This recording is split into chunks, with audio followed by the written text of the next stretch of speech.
I can't think of a front office that lucked their way into a championship like the Lakers did in 2020. Because at this point, this gotta be luck. Let's get into Darvin Ham right now. Post game presser. When asked about what was going on with the team, this is a quote from Darvin Ham, specifically talking about rotation consistencies. It's been extremely challenging, Ham said. Everyone that's been in and out of the lineup being criticized for not having a consistent rotation when I don't have consistent healthy bodies. The thing that frustrates me, and I love this job, I love the pressure that comes with it. I've always been calm in the midst of chaos, but common sense tends to go out the window when you talk about my job in particular. It's amazing how people just skip that core part of having a consistency with your lineup is all predicated on health and performance. If you're coaching a team and one of your starters is like 10 games in a row just bed, what are you going to do? The injury bug hit us, and it just seemed like it wouldn't get off of us there for the first third, maybe half of the season. Every time we hit a rhythm, a key piece would fall out of the lineup. But it is what it is, man. I'm not going to feel sorry for myself or ourselves. But I've seen a lot in my first 2 years in this seat. So I'll continue to work, get better, and control what I can control. Yeah, I'll take off because I don't. I mean, I'm just not gonna act like there hasn't been like injury issues with this Laker team. So I'll give him bail on that front. And I will say with the front office, going back to the front office point, even going back to last season, when you blow up a team in the middle of the season, it is hard to gain rotational consistency. But even within that, I will say I think he's had enough bodies to come up with more solid rotations throughout the whole season when LeBron, AD, D'Lo, Austin Reeves, Taurean Prince, and Rui all played 68-plus games. And outside of Rui, everyone played 70-plus games. So that's the only bell I'll throw him. But y'all go ahead. It's y'all moment. I think it's pretty just ass. I don't really want to hear anything what Ham got to say for multiple reasons, to be very honest with you. He lost the locker room. Flagrant loss of the locker room. D'Lo don't believe in him. Potentially Reeves don't believe in him according to shit. Anthony Davis obviously don't believe in him. LeBron doesn't believe in him. I'm sorry. I got to ask you this. I'm so sorry. I got to ask you this. Do you think that it's easier to lose this type of locker room as opposed to any other locker room? I ask you this because I think a lot of them have bigger heads as players. And so when you're not appeasing to all of them, it's easier to lose the locker room. Nope. You want to know why I know? Because a guy like Darvin Ham, you alluded to it. I'm gonna just reiterate it when it's time. But Darvin Ham, spoiler for one major reason why I'm done with him as a coach.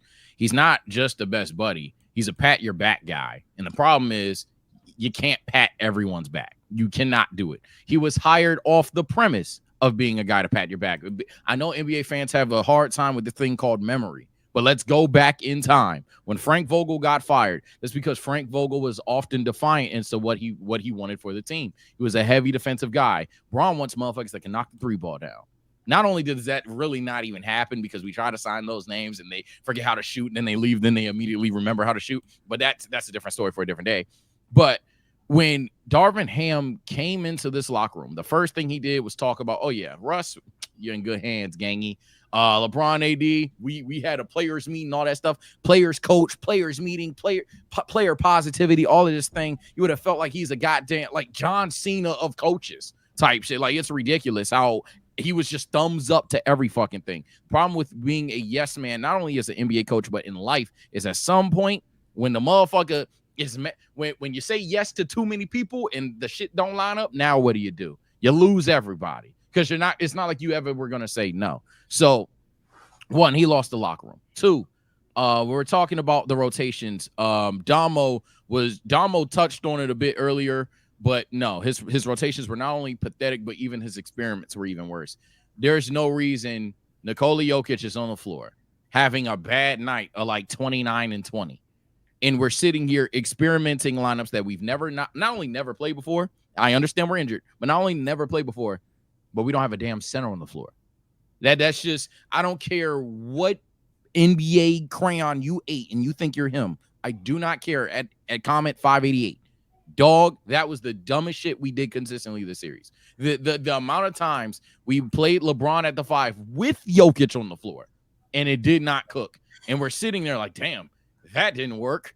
Game 2, guess we'll just do it again. Game 3, guess we'll just do it again. There's so many Guys, springtime is sprung, and that means America's pastime is here. Grab you a Frank, grab you a beer, and head on over to Prize Picks and play daily fantasy sports. Make sure you download the app or head over to the website. I see Mookie Betts, 2.5 hits, runs, and RBIs. I'm going to go more naturally. And then I'm going to go Kyle Harrison, more on hits allowed. I'm going to place my money in my entry. Let's go column 10. And then I'm going to go ahead and hit place entry. And thanks to our friends over at Prize Picks, if you guys use code LKIB, you guys can get a 100% match on your first deposit of up to $100. And hopefully you can win some money as well if you really know baseball or basketball or really any sport you want to play. Links to everything will be in the description down below. And shout out to Prize Picks for sponsoring this podcast.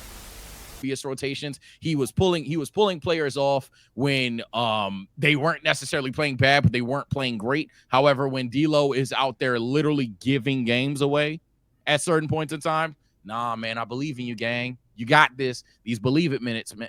Nah, I don't want to hear anything Darvin Ham has to say about difficulties with rotations. He's just pathetic at them. Before Damo goes, I just want to say, like, to the people that are going to listen to this later on and comment and stuff like that, I want it to be clear. I'm not giving Darvin Ham any grace. Like, again, we remember the Torian Prince car shit. We remember the whole Dennis Schroeder shit. Like, I think that a lot of that was real that came out of the locker room. I do think that he lost the locker room as well. I agree with Sage there. I agree with a lot of that. I don't think that he's a good coach at all. Like, I don't think any of that. I think that he was set up to fail. Like, I think he was set up to be the excuse and not look at all the other things that are going on with the Lakers. He is the excuse. He is the thing that helps us not blame LeBron James, Anthony Davis, Austin Reeves. He is the thing that helps us not blame Rob Pelinka and Jeannie Buss. He is going to be that guy. There's no way that you bring in a first-time guy for this type of job as an organization who is supposed to be better than that. But that's the way I feel. Again, I'm not shooting him any bail. The guy that was set to fail, like, come on, dog. Yeah, that's where the front office comes in. Yeah, but go ahead, Damo. I just wanted to get that out there. Talk about your guy, man. D-Ham. D-Mo. If there's a player playing bad for 10 games, you sit his ass down. Oh, I didn't answer change that. the lineup. That's the easy. Thank you. That's what you do.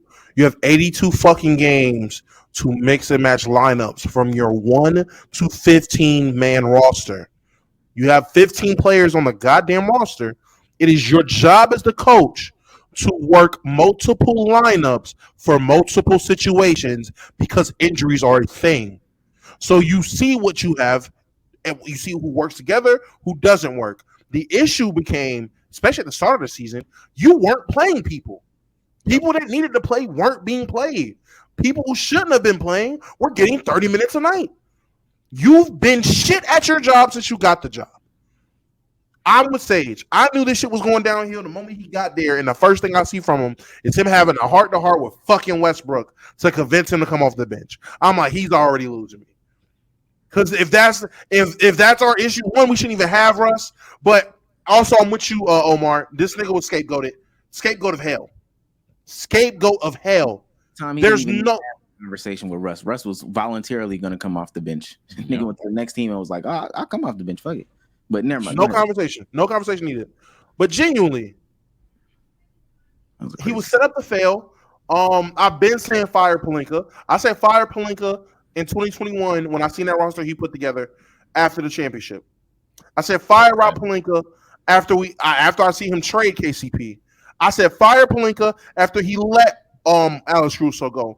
I said fire Pelinka when he put together that bullshit roster with no centers outside of Anthony Davis. I said fire this nigga Pelinka. It is well beyond just it is way beyond just Darvin scam for why this team is bad. Yeah. Literally Rob Pelican fucked us since we got a championship. He's been fucking us since we got a championship. Honestly, I can't think of a front office that lucked their way into a championship like the Lakers did in 2020. Because at this point, this shit got to be luck.